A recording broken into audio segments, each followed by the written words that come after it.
Од устата на младенците ќе се прославува името на Исус, ќе се прославува насекде по целиот свет. Амин.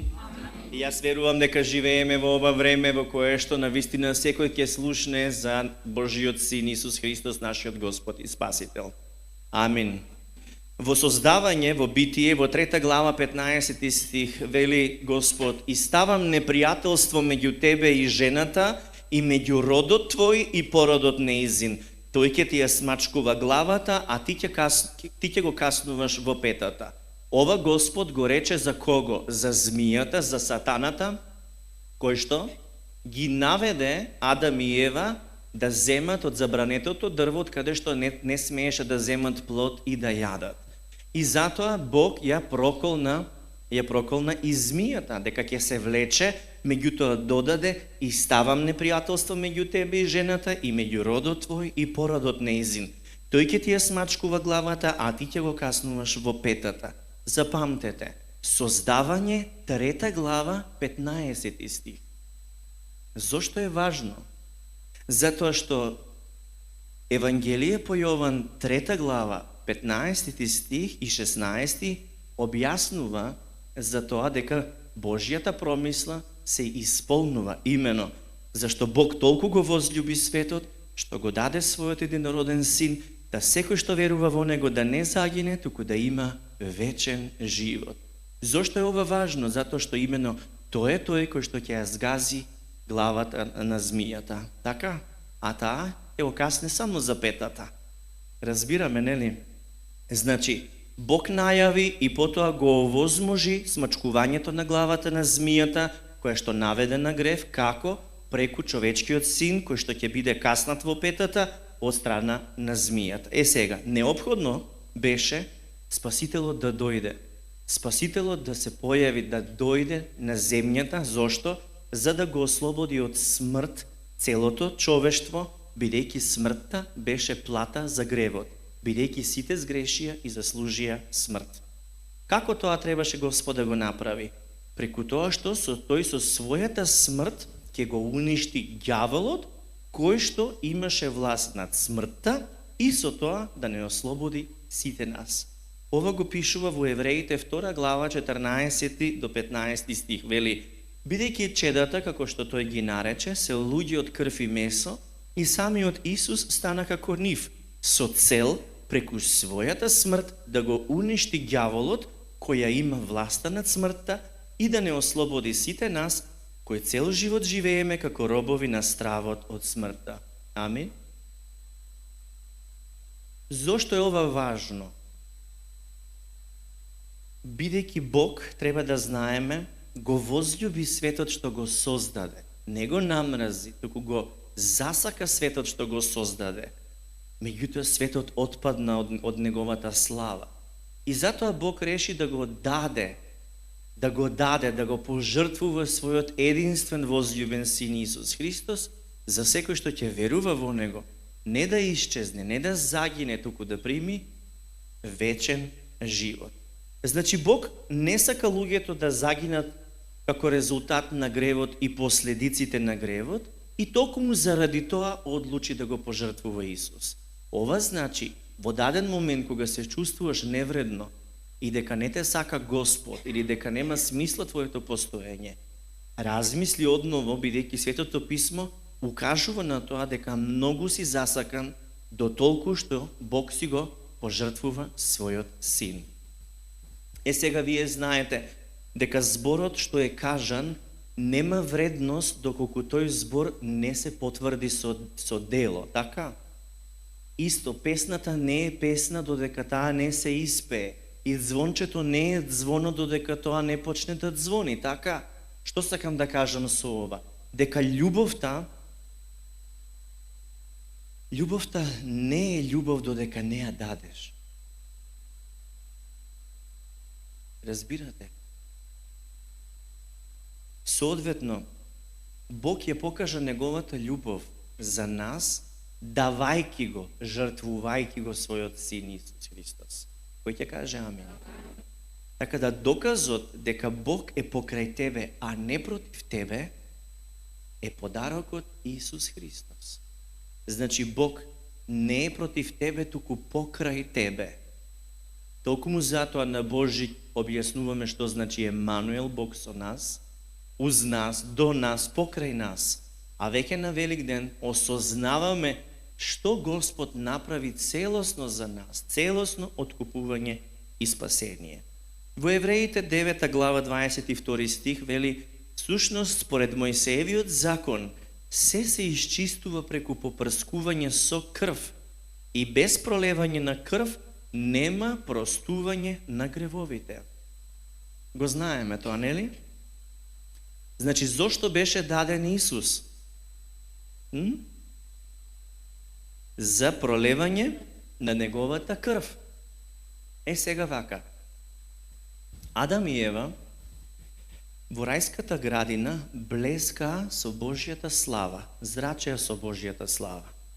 И токму таа слава, во која што беа обколени, од која што се ширеше од нив и зрачеше низ нив, предизвикуваше сите животни во рајската градина да се покоруваат само со еден збор кажан од устата на Адам или од устата на Ева. Но кога сгреши Адам и Ева, славата на Бог се оттргна од нив. Разбирате ли? И што се случи тогаш? Бог беше тој кој што обезбеди кожа за нив, бидејќи беа голи. Како обезбеди кожа?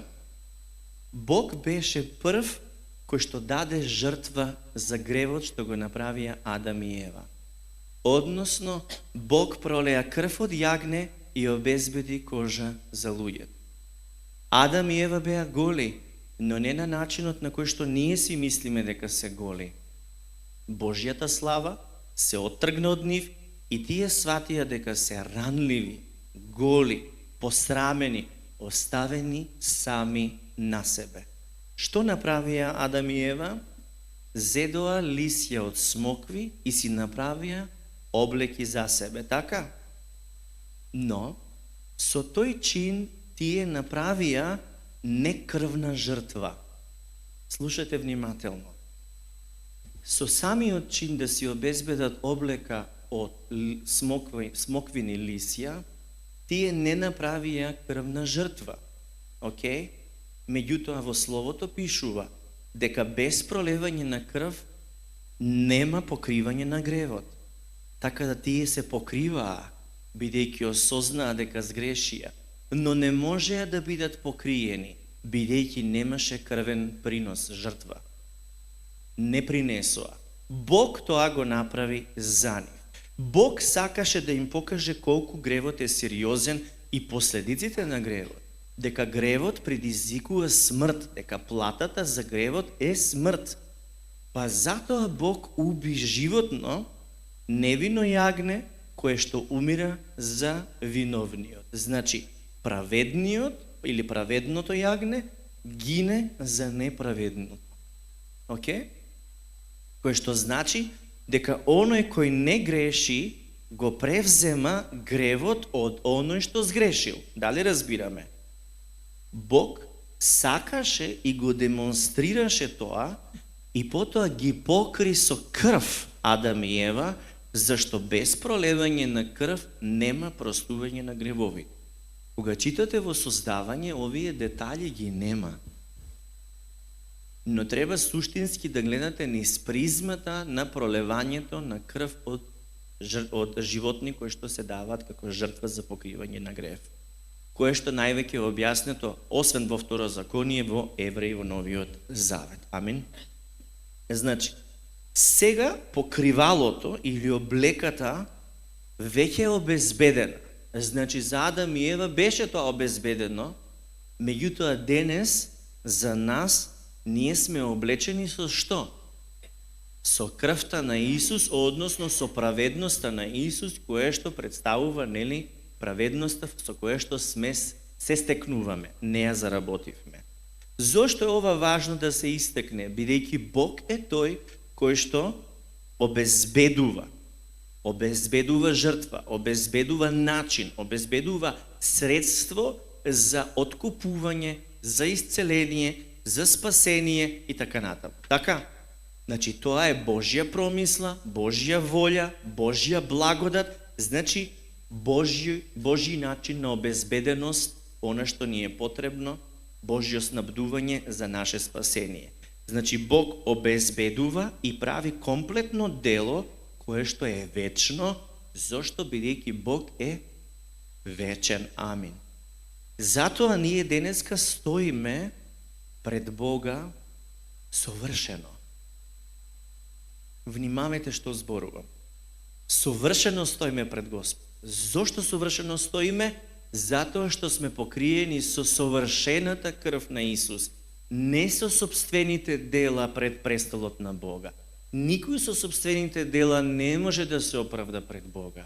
Сите ние можеме да застанеме пред Отецот Небесен и пред Неговиот престол благодарение на крвта Исусова што се пролеа за нас. Значи, кое е нашето јагне жртвено кое што се даде? Исус, така е. Тој ги зема гревовите на светот и затоа Јован Крстител кога првпат го виде, што кажа? Еве го Божјото јагне кое ги зема гревовите на светот врз себе. Во Стариот Завет, пред доаѓањето на Исус, што владееше? Владееше законот кој што Господ го даде преку евреите, така? Преку Мојсе за евреите, за да се спазува одреден стандард кој што и онака не можеше да биде задоволен. Евреите даваа жртви во храмот, така? Даваа жртви за нивните гревови. Тоа беше чин во кој што грешниот човек положува раце врз невино јагне. Замислете дека сега тука имаме јагне. И грешниот човек што прави? Ги става рацете на јагнето и се идентификува со него. Соодветно, невиното јагне ги превзема сета вина, срам, грев, беззаконие од грешниот човек, а пак она што го представува јагнето како невиност, како праведност, преминува кон грешниот човек. Што значи дека се случува размена. Така ли е? Значи, јагнето не направило ништо лошо. Тоа едноставно само ги прима и вината, и гревот, сето тоа го прима од грешниот човек врз себе си. Така ли е? Сега, она што е важно да знаеме дека јагнето го завзема или го превзема местото на самиот човек кој што е грешен. Он оди наместо човекот да плаќа, јагнето фактички ќе го плати тој грев. Што се случува? Самото јагне ја превзема одговорноста врз себе, полно со сета вина, полно со грев, и човекот ја зема праведноста и невиноста врз себе си. Пазете, јагнето не заслужува осуда. Кој заслужува осуда? Грешниот човек, така ли е? Грешниот човек не заслужува слобода, но е ослободен бидејќи има крвна жртва која што ги покрива неговите гревови. И што се случува кога човекот ќе ги трансферира, кога ќе ги пренесе гревовите, вината, срамот, беззаконието врз јагнето? Потоа свештеникот го убивало јагнето и го принесува на самиот олтар, каде што судот, Божиот гнев, паѓа врз јагнето како оган, огнот се крева и Бог ја прифаќа заменската жртва која што е осуда врз јагнето наместо да биде врз грешникот. Значи, се што заслужува грешникот е гнев и осуда од Бога, но бидејќи ги ставил рацете врз јагнето, ги пренел своите гревови врз него, сета казна на кого паѓа? На самото јагне. А сета добрина, благослов, живот во изобилие го превзема човекот од самото јагне, односно она кое што му следува на невиното јагне. Кога зборуваме за јагниња жртвени, тоа е предслика за доаѓањето на Исус, Божјото жртвено јагне. Така ли е? Така да тоа што ти го заслужуваш, не го добиваш заради Исус, и она што се паѓа на Исус како благослов, живот и така натаму заради самата невинност која што ја има, тој тоа ти го дава на тебе, на мене и на секој што верува во него. Во Евангелие по Јован 10 глава 10 стих Исус вели: крадецот доаѓа само да украде, да убие и да погуби. Јас дојдов за да имаат живот и да го имаат во изобилие. Амин. Значи Исус на крстот што стана? Заменска жртва на место нас. И тој го превзема чие место? Нашето место. И тој што зема? Што плати? Казната за нашите беззаконија падна врз него, така? Кога ние ја положуваме нашата вера во Христос, кога му веруваме во Христос, тогаш тоа е исто како да ги положуваме рацете врз жртвеното јагне, како што ви објасни во Стариот Завет. Разбирате ли? Така да кога нашата вера ја положуваме во Христос, тоа е исти чин како кога би ги ставиле рацете врз жртвено јагне и би ги пренеле сите гревови и сето беззаконие и сета вина кое што следува врз нас. Така да ние со верувањето во Исус, положувајќи ја верата во Исус, се случува трансфер на сета вина, на сето страдание, на сите гревови, последици на гревови, врз самиот Исус, кој што е жртвено Божјо јагне. Односно, Исус постанува како да си ти на крстот. Он го завзема твоето место, моето место, местото на секој грешник. И од невин што станува? Виновен. Но во него немаше грев. Никогаш не направи грев, но он стана грев. Точно во моментот кога тој го превзема сиот грев, сите гревови од сите луѓе, од целиот свет, што се случи? Он искуси отфрленост од Бога. Затоа рече: Ели, Ели, лама сабахтани, Боже мој, зошто ме остави?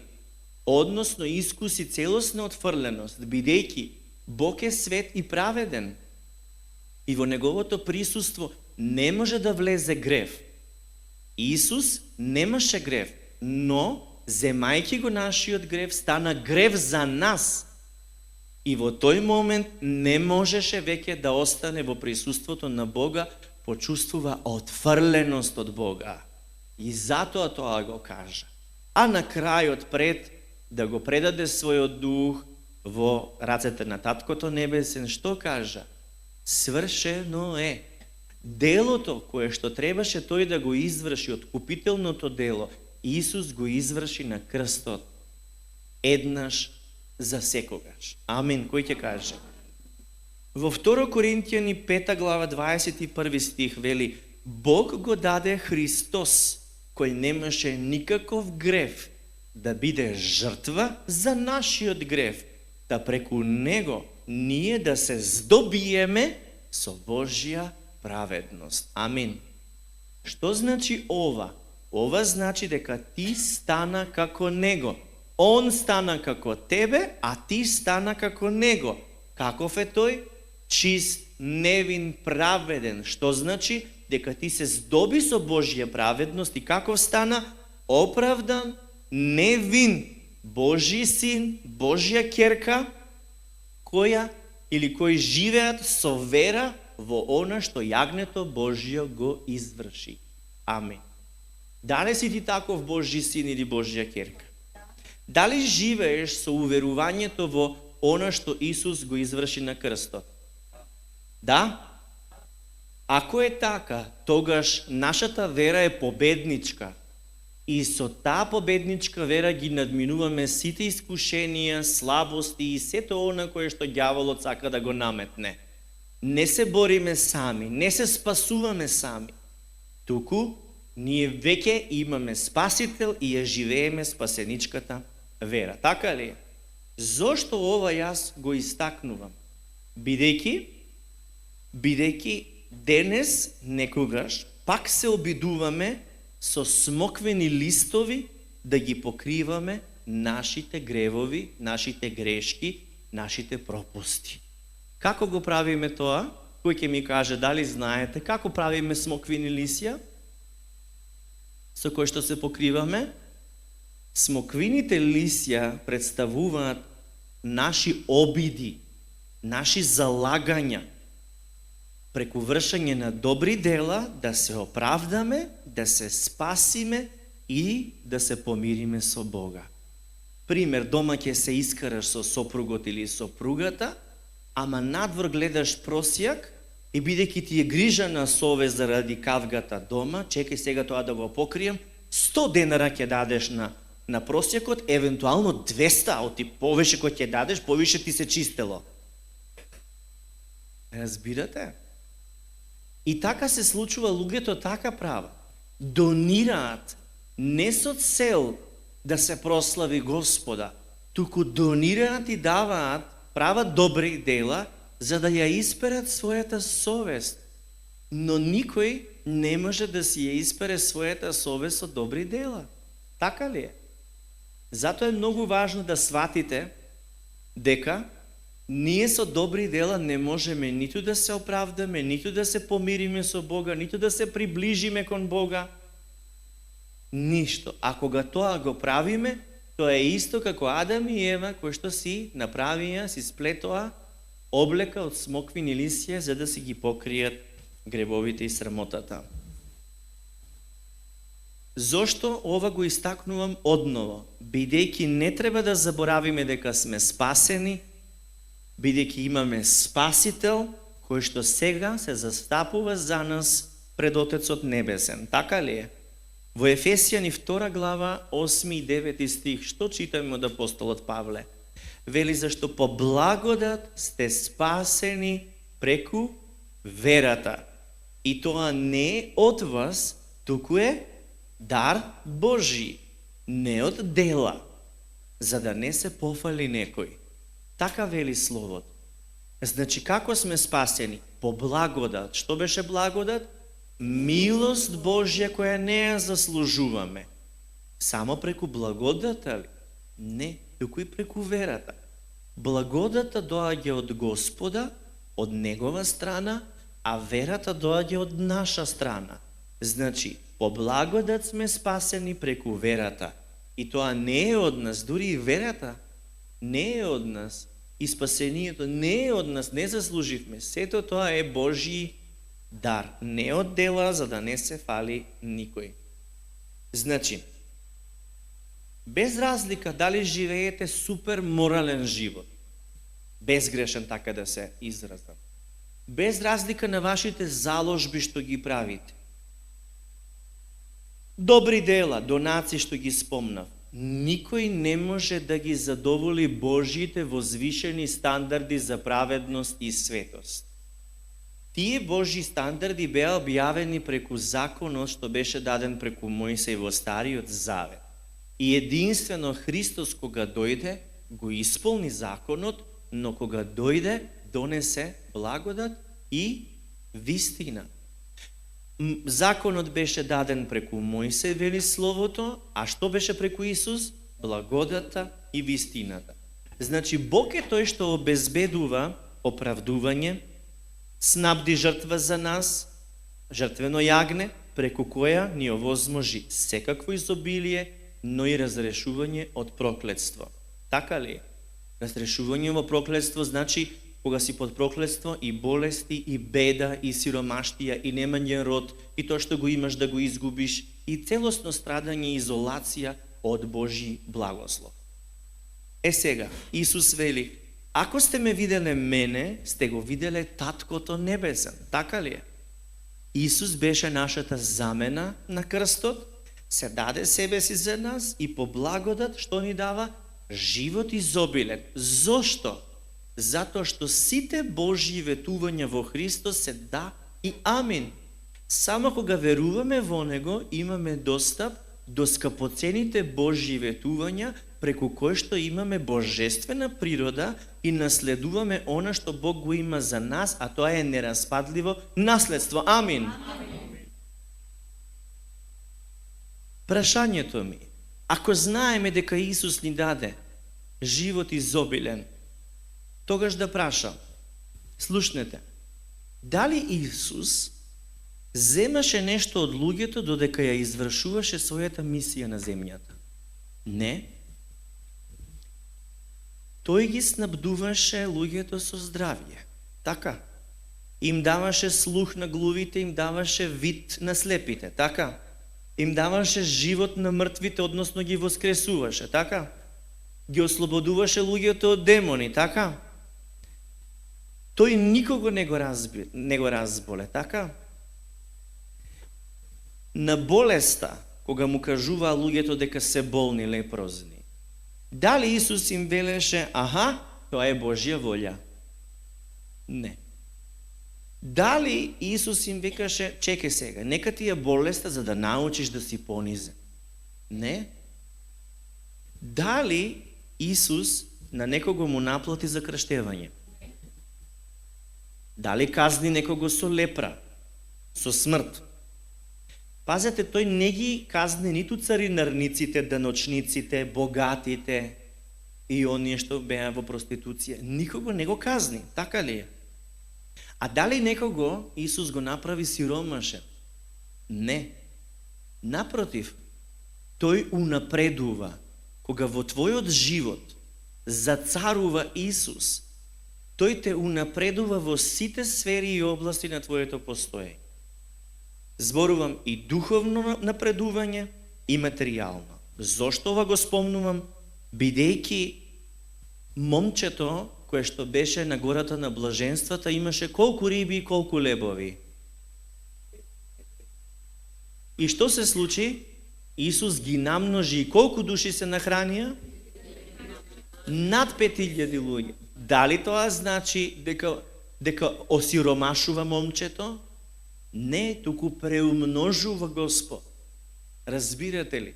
Кога зборувам за живот изобилен, тоа значи дека она малку што го имаш, ако му го довериш на Господ, Господ ќе го преумножи. Но ако не му веруваш на Господ, тоа малку што го имаш, искајќи го, надевајќи се на нешто дека аха, и тоа ќе го изгубиш. Затоа ние треба да знаеме дека Исус е средството или начинот или јагнето преку кое се обезбеди и оздравување, исцелување, и спасение, и снабдување, и живот изобилен, и Божја праведност. Знаете, Исус ги исцелуваше сите луѓе, но не сите во Израел беа исцелени. Слушнете внимателно. Сите оние кои што му се обратија, тие сите беа исцелени. А во Израел имаше насекаде болни. Може да размислиме дека не сите му се обратија на Исус. И денес е така. И денес велат има болни, одете ваму, молете се за исцелување на болни. Или одете таму, или одете ваму. Но ние во Библијата читаме дека болните пристапија кон Исус. Каде што беше поканет, отиде Исус и ја покажа, ја демонстрираше љубовта на Отецот со исцеление, воскреснување и така натаму и така натаму. Значи, Бог ја исполни неговата совршена волја преку неговиот возљубен син Исус Христос. Амин. Во Римјани, 5 глава, 8, 9 и 11 стих вели вака: но Бог ни покажа колку многу не сака кога го испрати Христос да умре за нас, уште додека бевме грешници. Сега, откако сме оправдани преку крвта на Христос што се пролеа за нас, како сме оправдани? Што се пролеа за нас. Кажи, преку крвта на Исус што се пролеа за мене, сум оправдан. Ете така, стихот вели, откако сме оправдани преку крвта на Христос што се пролеа за нас, можеме да бидеме уште посигурни дека заради Исус ќе бидеме поштедени од Божјиот гнев. Затоа имаме причина да се гордееме со Бог и со оно што Тој го направи за нас со посредство на нашиот Господ Исус Христос, кој не смири со Бога. Амин. А во Римјани 8 глава 1 стих што вели? Дека сега нема осудување за оние кои што се во Христос и кои што одат не по телото, туку по духот. Што значи дека нашиот живот веќе треба да е во изобилие на Божиот благослов, сигурни да сме дека Бог ни обезбедува живот изобилен, да му довериме секој еден аспект од нашето постоење и да живееме без страв, дека ќе ни се случи Божји гнев, дека Бог ќе не казни со болести, со едно, со друго, да живееме сигурни во тоа, дека Бог има совршена промисла, замисла за нас, кое што се реализираше преку Исуса Христа. Во Стариот Завет, да ти се случи Божји благослов, беше условено. Ако ги исполнуваш заповедите, ќе бидеш благословен. Но исто така во Стариот Завет беше објавено дека јас, вели Господ, дека јас ги знам моите замисли за вас, замисли за добро, иднина и надеж.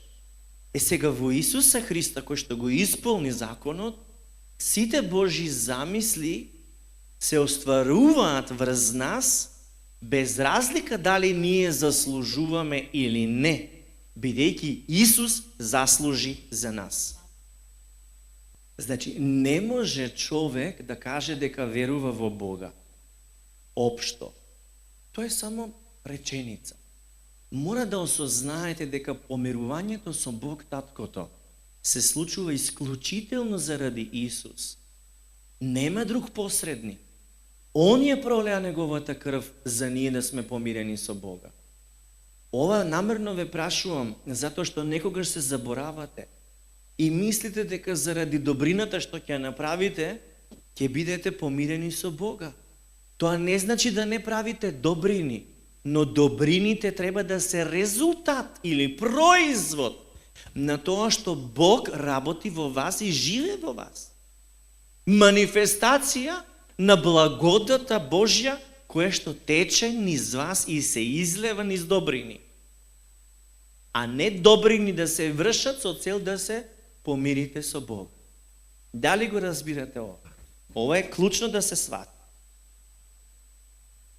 Сега, зошто јас ги истакнувам овие нешта? Бидејќи проповедта може да се каже, како што еве Јана убаво слово ни кажа, разбравме се, но практиката во секојдневието е многу важна, затоа што во оваа црква ние учиме практично да го живееме духовниот живот.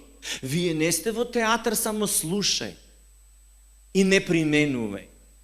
Вие не доаѓате во црква за сензација да искусите, каде што само се пројавуваат знаци и чуда со бркање демони, зборење на нови јазици и исцелување. Ако вие само заради тоа сте привлечени да доаѓате во црква, тогаш вие сте луѓе жедни за шоу бизнис, за шоу, за представа, за театар. Ние имаме нешто повеќе од тоа. Го имаме Исус. И затоа ние треба да сме привлечени од Исус и да доаѓаме во црква. Не од помазанието. Помазанието тече заради Исус и преку Светиот Дух. Но клучно е да имаме сврзано со Христос. Многу пати сум ви велел, не сакам никој од вас да го направам зависен од мене, затоа што јас знам што значи да ги задоволуваш потребите на луѓето уште во моето минато, кога не бев спасен. А денес во христијанството гледам многу луѓе кои што се во улога да послужат на луѓето, но забораваат да ги учат луѓето како тие да станат зависни од живиот Господ Исус Христос. И затоа неопходно е да разберете дека не се што лета се јаде, не од секој извор се пие. Бидејќи сензации може да прави и непријателот. Манифестации и знаци може да прави ѓаволот. Дури да се претвори во ангел на светлина и со ласкателност да те привлече. Дури и видеа на интернет да има со знаци и чуда, прогледуваат слепи и куци продуваат. Демони врескаат, интервју им прават. Но, дали се издига Исус? Дали се прославува Неговото име? Дали те учат жедно да се наведнеш и да пиеш од изворот на животот кој што е Исус, е најголемото прашање. Дали на Него му се препишува славата и честа или се става акцентот колку е продуховен човекот и какво помазание има. Исус, ама човекот е помазан, нека да ме допре како што жената со крвотечение го допре Исус за ресите. Видете, јас ако работам за моја слава, ова нема да ви го зборувам. Ама ви зборувам затоа што одговорно стојам и моја должност е да предадам слово живо, кое што ве упатува на тесниот пат, некаде што оди цел свет со традиции, јајциња и различни религии, религиозни обреди. Туку со жива релација со Бога. Суштински што ќе го промени животот и срцето и твојата перцепција, твоето разбирање за Божјата љубов, колку е длабока и широка. Разбирате ли? Затоа е многу важно да разбереме, ако вистински му се доверуваме на Исуса, тогаш, слушнете убаво, ова Господ ми го даде да ви го пренесам. Посебно е. Тогаш во Господа ќе почувствуваш сигурност, ќе почувствуваш прифаќање, ќе почувствуваш љубов, но не само чувство, него внатрешно ќе искусиш дека си Божјо дете и дека Бог ти е Аба, дека ти е татко. Но, од друга страна, во Господ ќе се чувствуваш благословено, потврдено, подкрепено, прифатено, возлюбено, ама во светот ќе искусиш нешто кое што Исус го доживеа на патот кон Голгота. Тоа беше исмевање, омаловажување, тоа беше лажно обвинување, тоа беше неправда, а со еден збор отфрленост, кое што Исус ја искуси како израз на омразата од луѓето што припаѓаа во светот. Дали разбира? Што искуси Исус на патот кон Голгота? Заборавивме ли? Понижување, отфрленост, омраза од луѓето на светот. Зошто ова ви го кажувам? Бидејќи несомнено е дека вие, ако сте вистински во Исус, ќе почувствувате во светот, не во Бога ќе имате сигурност, љубов, прифаќање, благост. Но во светот несомнено е дека ќе искусите отфрленост од луѓето. Отфрленост. Нема да ве сака. Ќе ве озборуваат. Ќе ве омаловажуваат. Лажно ќе зборуваат за вас. Неправда ќе ви вршат. И ќе мислат дека го заслужувате таков третман. Дали разбирате? Но, твојата љубов треба да обстане во Исус. И сите да ме напуштат, Исус останува во мене и јас во Него. Дали разбирате? Значи, светот ќе ти понуди лажно прифаќање, краткотраен углед и признание, ќе те тапшат по рамо, што си убава сестро, што си добар брату. Во првиот момент кога нема да им ги задоволиш нивните потреби, ќе вика, не чиниш за ништо. Така да, залудно е да угодуваш на светот. Исус затоа ни вели, не сакајте го светот и она што е во светот. На друго место, не угодувајте на луѓе, туку на Бога. Кој ќе каже амин? Ако претрпуваш прогонство, одбивање, отфрленост заради кого? Заради Христос, ете ти потврда дека си Негов. Но ако никогаш тоа не си го искусил и бираш безбедна страна за чувување на твојот углед, демек што лошо ќе речат луѓето, тогаш ти светот се уште го сметаш за релевантен, за давател на вредности. А во светот тоа што е вредно пред Бога е мизерно, невредно. Исус нас не предупреди, не подготви за тоа. Тој ни ја подари неговата љубов, која што ние, ако во целост сме дозволиле таа да не исполни, тогаш ќе го искусиме отфрлањето од свет. Пазете, од Бога ќе почувствувате благодат и ќе ви се отвори се, но во светот мир нема да најдете. Напротив, каде и да одите, ќе биде како да им пречите. Каде и да одите, ќе се почувствувате вишок. И тоа нека не ве повредува, тоа е уште една индикација дека не си од овој свет, туку му припаѓаш на Бога. Се дури ти е грижа што луѓето мислат за тебе и негуваш углед пред нив. Ти седиш на две столици, ниту во Господа си 100% оддаден, ниту во светот. А човек со разделена душа да не помисли дека нешто ќе добие од Господа. Бидејќи таа разделеност носи сомненија, кој се сомнева не е постојан во ниту еден од своите патишта. Амин. Затоа Исус нас не подучи, го читаме тоа во Јован 15 глава, 18 и 19 стих, вели: ако светот ве мрази, знаете дека мене ме мразеше пред вас. Ако бевте од овој свет, светот би ги љубил своите, но бидејќи не сте од светот, туку јас ве избрав од светот, затоа светот ве мрази. Халелуја! Халелуја! Зошто светот ме мрази? Затоа што Исус ме сака и ме избра. Кажи го тоа. Зошто Исус ме мрази? Затоа што Исус ме избра од светот и ме засака со непропадлива љубов. Алелуја. Ако ти знаеш дека си откупен од канџите на ѓаволот, ако ти знаеш дека не припаѓаш на овој свет, ако знаеш дека тебе ти се простени гревовите и ако знаеш дека ти си Божја праведност преку Христос, тогаш не живеј за светот, не живеј за себе, туку живеј за кого? За да го прославиш името на Господ Исус Христос и да раскажуваш за неговите совршено добри дела, кои што секојдневно ги искусуваш и си очевидец за истите. Амин. Значи Исус е Божјото јагне кое е заместителната жртва, која што е невината жртва, пожртвувана за нас виновниците. Така да Он ја превзема вината врз себе. Како е тоа направено? Како се случи тоа? Пишано во Евреи 9 глава, 12 до 16 стих.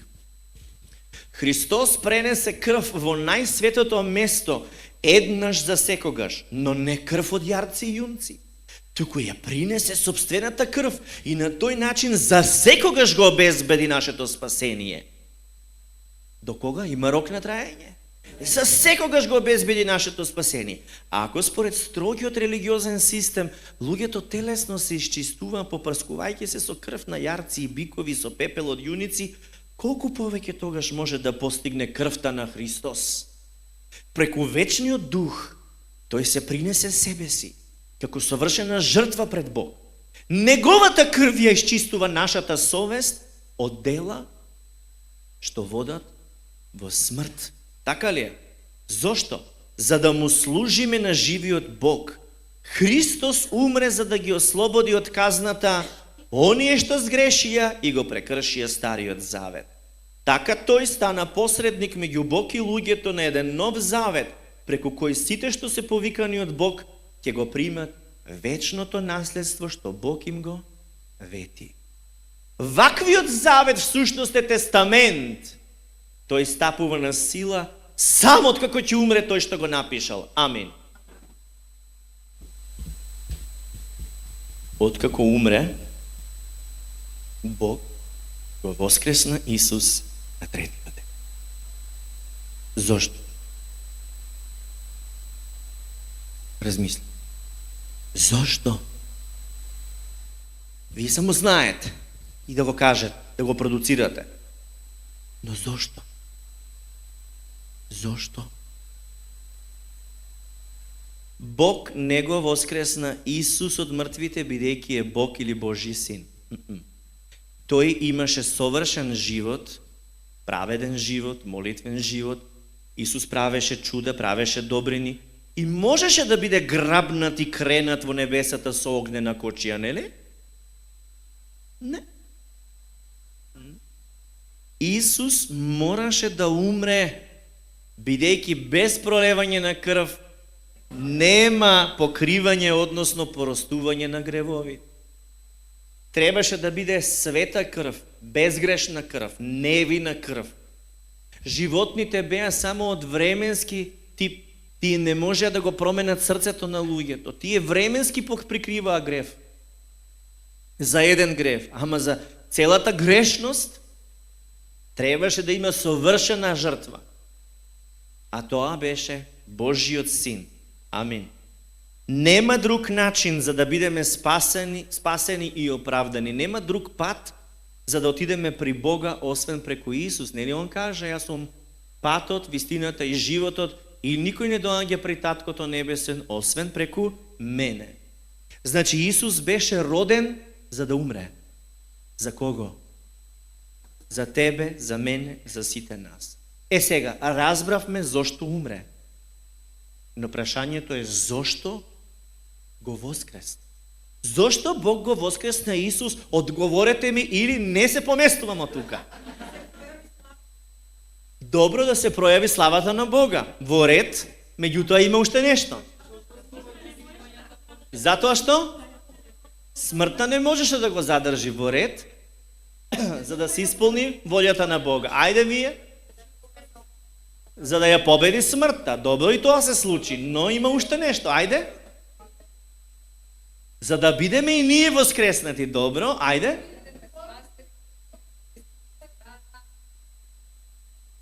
Добро. Сето тоа може да се разбере во еден аспект и тоа се оствари. Но главната причина зошто Исус беше воскреснат го читаме во Светото Писмо. Во Римјани 4 глава, 21 читам до 25 стих, вели вака. Авраам беше наполно уверен дека Бог е способен да го исполни тоа што го ветил. Така ли е? Амин. Затоа тоа му се припиша како праведност. Значи, верата на Авраам му се препиша како праведност. Овој начин на стекнување праведност пред Бог не важеше само за Авраам, туку важи и за нас, што веруваме во оној што го воскресна од мртвите нашиот Господ Исус, кој беше предаден на смрт за нашите гревови и беше воскреснат за ние да бидеме оправдани. Амин. Зошто Исус беше воскреснат? За ние да бидеме оправдани. За ние да бидеме оправдани. Значи Исус беше предаден на смрт за нашите гревови и беше воскреснат за ние да бидеме оправдани. Кој да биде оправдан? Кој да биде оправдан? Кажи јас. Кој е Божја праведност во Христос? Денеска се слави воскреснувањето на Исуса Христа, а тоа е објава, доказ дека тој е воскреснат за ние да бидеме оправдани. Тоа значи дека ѓаволот нема право да те обвинува. Нема право со ништо да те осудува. Нема право со ништо да пристапува во твојата глава или во твојот живот, затоа што Исус воскресна. Зошто? Штом си оправдан, покриен, облечен со праведноста на Исус, со неговата света крв, тоа значи дека ти си веќе Божјо дете и Бог гледа кон тебе преку крвта Исусова. Гледа во тебе праведен човек. Дури кога ќе сгрешиш, твојот грев не е поголем од Исусовата крв. Ништо не може да ја измие Исусовата крв од тебе. По благодат и милост на Бога излеана за тебе и врз тебе. Покриен си, невидлив за злото. Ти сега ја имаш Божјата слава, израчиш. Обновено е. Обновен е односот со Бога и ти сега одново ја изразуваш Божјата слава. Не како Мојсей, каде што беше минливо и мораше да става покривало да не се види дека му минува светилото. Туку сега ние во Христос ја одразуваме Божјата слава. А тоа значи дека се подчинува под Божјиот авторитет, а тој авторитет се манифестира низ нас преку таа Божја слава, која што Бог ни даде одново да влеземе во неа и да ја зрачиме заради крвта на Исуса Христа. Тој воскресна и нас не оправда. И ние како праведници знаеме во Светото Писмо дека вели молитвата на праведникот има голема сила. Сите сгрешија, но само оние што поверуваа во Исус се спасија, станаа праведни, оживеа, воскреснаа заедно со Христос. Тие денеска го шират евангелието на мирот. Тие денеска работат со авторитетот во Исуса Христа. Тие денеска го променуваат светот. Халелуја!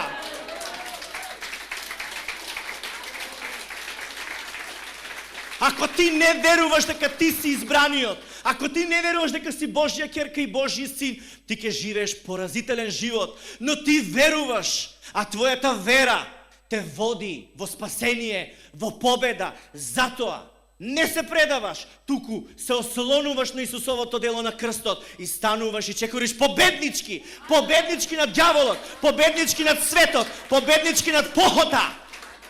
Никој нема право врз нас, бидејќи Исус не плати, Негова имовина сме, Него му припаѓаме, затоа сета слава Него му ја даваме. Халелуја! Халелуја!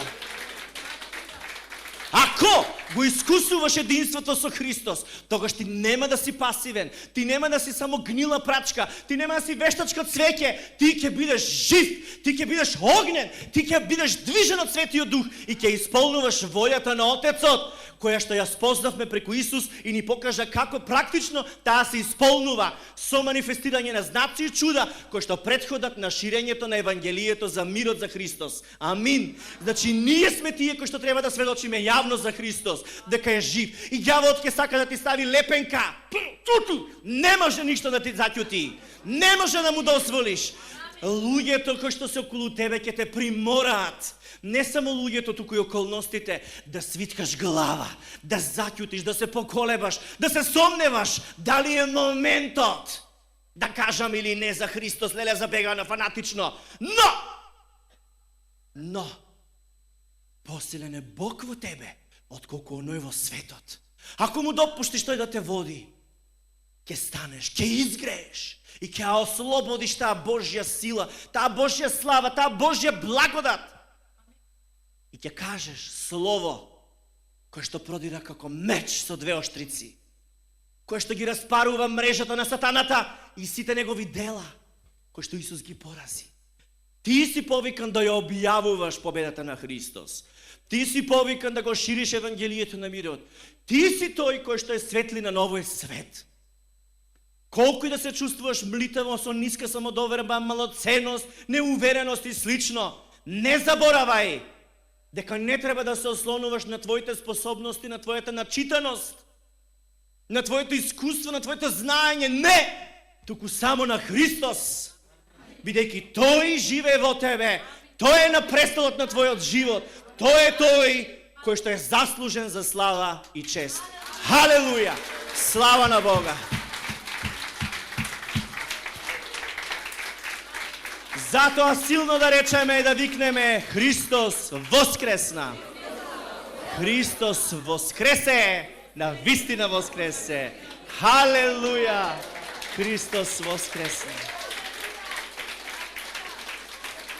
Оваа црква ќе расте и ќе станува победничка, но со луѓе кои што вистински живеат со Бога и со Словото на Господа, движени од Светиот Дух и по благодата Божја.